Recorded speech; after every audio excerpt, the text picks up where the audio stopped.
Time now for your forewarned weather with Cedric Haynes. Good morning, Utah. It is Wednesday morning here. We've got temperatures that are in the 30s in most places with some 20s sprinkled in there as well. Notice the breeze showing up out there outside the ABC4 studios here. And we've got some of those clouds that are on the increase. So we do have some blue sky. We've got some clouds as well. We'll see more of those clouds as we go throughout the day as our storm system begins to approach. And it is going to be a juicy storm, meaning it's going to drop a lot of moisture over the Beehive State in the coming days.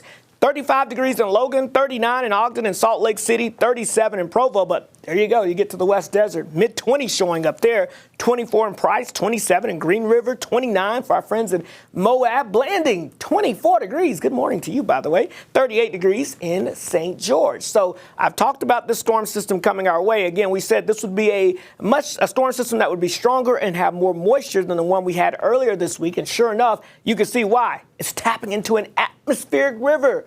That's going to move in first over the next 24 hours. So what that does, of course, it typically brings in a lot of moisture, but it also brings in milder temperatures. So for the valley floors, it's going to be rain to kick off the first half of this event. We've got to wait for this disturbance to come out of Canada to bring in a little more colder air along with some extra moisture to give us a chance of some snow. But that's not going to be till Thursday night to Friday. For tonight, heading into your Thursday, it's going to be primarily a mountain event, and it's going to be a good mountain event out there heading your way. So let's time it out with Futurecast. Again, a mixture of clouds and sunshine, but those clouds quickly overspread today. Now, Futurecast wants to bring in a lot of this moisture here as early as 2, 3 o'clock in the afternoon. I think that is a good bet, especially if you get into Utah County and you get down towards Spanish Fork, you go over towards Ogden, up towards Logan and the Cache Valley.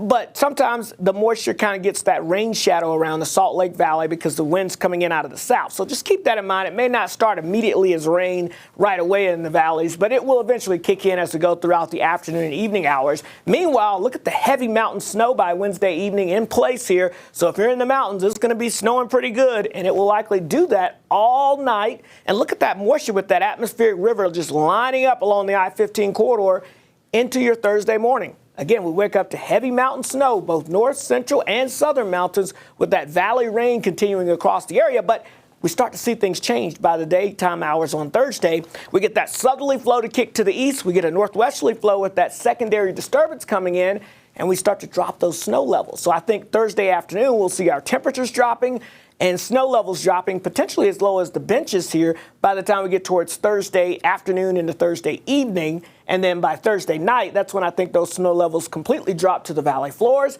And when we wake up Friday morning, we're waking up to the potential of some snow coming down here for us just in time for our Friday morning commute. So we could have some light accumulations and some impacts to that Friday morning commute along the valley floors. And we'll see off and on snow showers continuing through most of your Friday afternoon. As far as liquid precipitation, 1/4 to 1/2 inch of precipitation of liquid is likely. But in the mountains, that's a lot of that is going to fall as snow. Heavy snow, we're talking, those pink and purple colors, that's 1 to 3 feet of snow. So winter storm warnings for the north, central, and southern mountains. Winter storm watches in effect for portions of eastern Utah and the higher elevations here, as you can see, based on that potential of seeing quite a bit of snow. So in the coming days here, look for, again, some light snow and slush possible on some of the roadways like the Wasatch Back and some of the lower elevated mountains. But as you get into the higher elevation mountains, watch out for some heavy mountain snow out there on the roadways. St. George, mid-60s today. Again, clouds, gusty southerly winds, and then showers developing late in the day.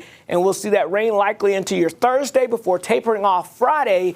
And then we dry it out for the weekend as we spring forward. We're near 70 by next Monday. Wasatch Front, hey, we've got those showers developing, but not until later today. And then we'll be climbing into the mid-50s with those breezy southerly winds. Rain and snow, though, Thursday, changing to all snow Thursday night into Friday before we dry it out for the weekend. And yes, we look to spring forward as we move throughout this weekend.